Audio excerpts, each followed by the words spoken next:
Hi friends, welcome to Rithvi Kannada vlogs. ನಾನು Shobha. Hi.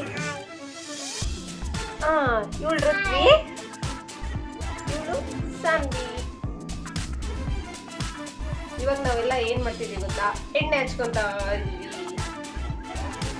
ನಾನು ಈ ತರ ಎಣ್ಣೆನ ರೆಡಿ ಮಾಡಿ ಇಟ್ಕೊಂಡಿರ್ತೀನಿ ನೋಡಿ ಫ್ರೆಂಡ್ಸ್. ಎಣ್ಣೆನ ರೆಡಿ ಮಾಡಿ ಇಟ್ಕೊಂಡಿದ್ದೀನಿ ನಾನು. ಕೊಬ್ಬರಿ ಎಣ್ಣೆಗೆ ಕಾಯಿಸಿಟ್ಕೊಂಡಿರೋದು. ನಾನು ಯಾವಾಗಾದ್ರೂ ಕಾಯಿಸ್ಬೇಕಾದ್ರೆ ನಿಮಗೂ ವಿಡಿಯೋ ಮಾಡಿ ತೋರಿಸ್ತೀನಿ. ನಾನು ಏನೇನೆಲ್ಲ ಹಾಕಿ ಕೊಬ್ಬರಿ ಎಣ್ಣೆನ ಕಾಯಿಸ್ತೀನಿ. ತಲೆಗೆ ಅಪ್ಲೈ ಮಾಡೋದ್ರಿಂದ ಎಲೆ ಕೂದಲು ಸ್ವಲ್ಪ ಕಪ್ಪಾಗಿ ಬರುತ್ತೆ ಮತ್ತು ಚೆನ್ನಾಗಿ ಬೆಳೆಯುತ್ತೆ ಅಂತ. ಇವಾಗ ನಾವೆಲ್ಲ ಎಣ್ಣೆ ಹಚ್ಕೊತಾ ಇದ್ದೀವಿ. ಮೊದಲಿಗೆ ಋತ್ವಿ ಅಲ್ವಾ?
ನೋಡಿದಲ್ವ ಫ್ರೆಂಡ್ಸ್, ನಾವು ಯಾವ ರೀತಿ ಎಣ್ಣೆ ಹಚ್ಚೋದು ಅಂತ. ನಿಮಗೆ ಇಷ್ಟ ಆದರೆ ಲೈಕ್ ಮಾಡಿ, ಶೇರ್ ಮಾಡಿ, ಸಬ್ಸ್ಕ್ರೈಬ್ ಮಾಡಿ. Thank you for watching.